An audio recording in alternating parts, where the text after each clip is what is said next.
Hello, friends, and happy almost fall. It is August 6th, and today, Wednesday, season 2 dropped on Netflix. And I'm actually just realizing now that today is a Wednesday.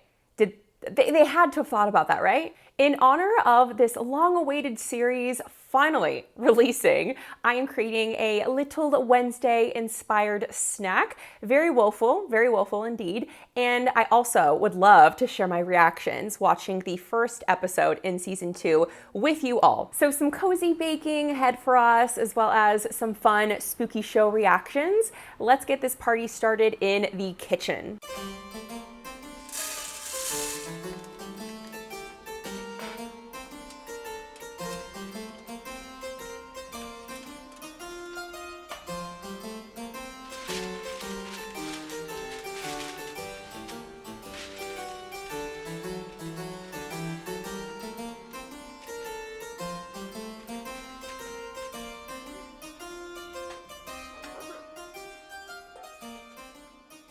While some water is boiling, so I could use that to melt some white chocolate to then drizzle it over my little popcorn on a tray here, I thought it'd be a good time to kind of share my season 1 loves and dislikes, because I didn't really hate anything, but there were some things I had a problem with. First of all, I just love Jenna Ortega. She can do no wrong in my eyes.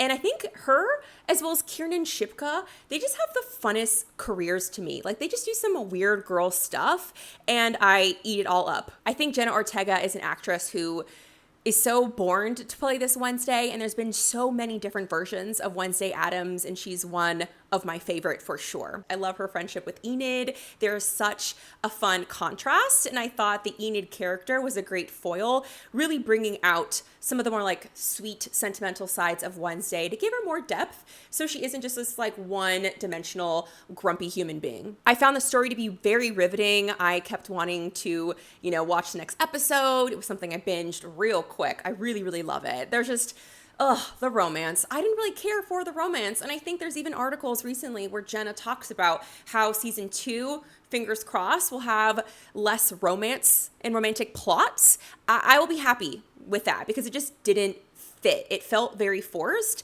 and it started to feel like a CW show. Just very melodramatic, in my opinion, in many cases. I really hope this next season gives us more of the lore behind the Addams family, which I'm assuming from the little small teaser trailer I saw, we're going to be getting some of that, some more of them, more screen time for all of the family, which is really fun for me. And I want more of the secrets unearthed about the Nevermore Academy and what has gone on, and the family past and all those things. I would really love to see how they make this place feel like another character. I just love when settings and places turn into characters because they are so well fleshed out by the author or, screenwriter. Okay, so it looks like we are bubbling and ready to go. So I'm going to get my white chocolates over here and start melting.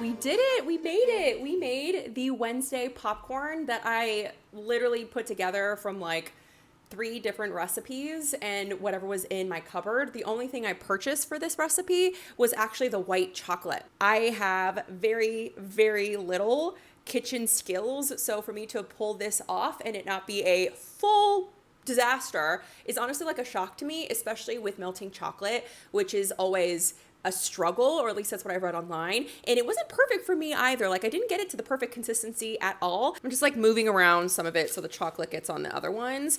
I don't think my proportions were perfect, nor do I think the purple color was exactly what I was looking for. But with those downsides, honestly, I'm pretty impressed. I mean, it wasn't the most extravagant and tricky recipe to have done, but I yeah, this did the job, right? It gave me kind of like a light, fun little treat.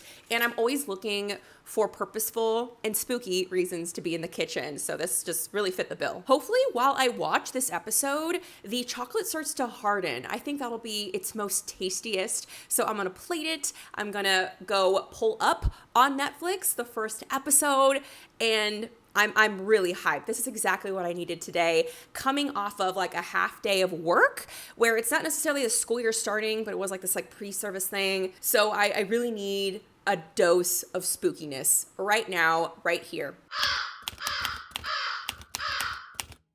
What a way to start off season 2 with that ending. I really love that. So there'll be definite spoilers here. I'm assuming that if you're watching this, you really want to get into the nitty gritty of things. And if you haven't, I will say this, you should watch it. I really enjoyed it. That's my spoiler-free review of the first episode. But getting into spoilers here, I was kind of like confused in the beginning. I did not watch season 1 again. The last time I watched it was the only time I've seen it, which was about 2 years ago at this point, maybe. I don't know. The same year it came out, but a little later. And I think I need to actually revisit it before I watch the rest of the episodes. And they've only released 4 total, which I'm a little confused about. Why not just put everything out all at once? I don't know the ways of Netflix, but I was a little confused in the beginning because she is doing a lot of like witchy things, and I don't remember her being a witch or her spirit guide disappearing. There's a lot of things I thought I would remember, and I guess there's like tiny details from season 1 that just like totally slipped my mind. So I probably will go back and watch season 1 before I dive back into episode 2 of season 2. And I love the intro. I don't remember if season 1 had the same one, but I'm absolutely in love with the graphics, and I feel like there's a lot of symbolism there. It was beautiful, and I will be watching it every time I watch a new episode. No skipping that intro for me. And speaking of graphics, there was like a little mini claymation moment in the middle of this episode where you have one of the characters telling a story. So it's kind of like a little animation of what that story is. It's like important lore to the school. And I thought it was just such a gorgeous thing. I'm pretty sure it's something Tim Burton might have done. It just looks very much like him. And it was so gorgeous. Absolutely loved it. Like if he could do more of his claymation stuff again, I'd be a very happy camper. But I'm glad he's finding opportunities to kind of like slip that in here and there with the stuff he's done. Like recently with Beetlejuice 2, he also had a little claymation scene in there as well. I think I'm saying it right. Claymation, right? It's like animation with clay. That's what you call it. Moving on here. There was like a van scene with crows, gory. I don't know why that happened. I think it's supposed to be a mystery, if not something maybe I'm forgetting from season 1, but I'm pretty sure it's setting up this next investigation that Wednesday is going to be embarking on. That's going to be like the whole central plot of the rest of the season, I'm assuming here. And Steve Buscemi's character is so cringe. I couldn't even get over it at the bonfire scene. This guy, man. And I feel like the show is setting him up to be this very suspicious character, somebody we should be like eyeballing. And I don't think it's subtle. So I think maybe it's a red herring, maybe. And I'm wondering if like in Harry Potter, there's always that one character with I think it's the not potions. Oh, it's Defense Against the Dark Arts teacher. Yeah. So there's always like a rotating Defense Against the Dark Arts teacher who's either like the villain or somebody who just doesn't stay long, but they're part of the plot that goes on in that movie. I think maybe the principal is kind of set up to do the same thing with this Wednesday show. So I don't know if we should be trusting Steve Buscemi. It just seems like he's coming on very strong as like the show's villain with the way like he is acting toward a lot of the characters and just coming off as like this guy who wants to be liked by people. And yeah, he's just incredibly cringe. Nobody's really vibing with him that I could see so far. And I love the ending so much for like very different reasons, because we have 2 of our characters that I think are going to be really important having their own main storylines here.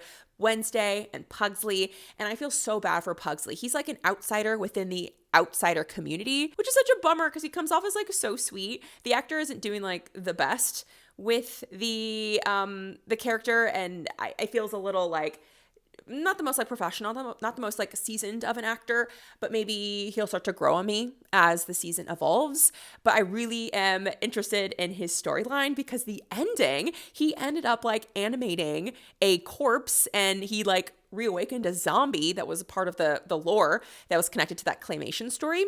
And so I'm thinking predicting here that he might actually become Pugsley's new best friend, because Pugsley was just way too happy when he saw the zombie, break out of his burial ground. And poor little Wednesday, there is somebody stalking her and she can't figure out who it is just yet. I don't have any suspicions. All things are kind of pointing to the principal, played by Steve Buscemi, but then it just seems too obvious. So I don't know what's in store for us, but I'm interested. I'm intrigued. I feel like they're trying to find a way in the story to get Morticia Addams to be around, and it doesn't seem like the reason they're trying to get her to be there. It doesn't feel like the writers have found something really seamless to keep her around as a character, because I think they want her there and they want to find a legit and believable reason to keep Wednesday's mom around. But I don't know with the ways they're trying to get her to do it with being a gala leader, whatever, some type of fundraising person. I don't know why they would give her a house for that. I don't know if that's something that you need to be full-time for. I don't know. I've never been to Nevermore Academy, so who am I to say? I think it goes without saying here, based off of what I've chatted about so far, I'm really hyped to finish the rest of this series, and I'm really interested to know, what do you think about the show? Do you have any predictions? Anything you're hoping plays out in season 2? Any questions you'd love to be answered? Let's chat below down in the comments, and I'll see you on my next video. Bye!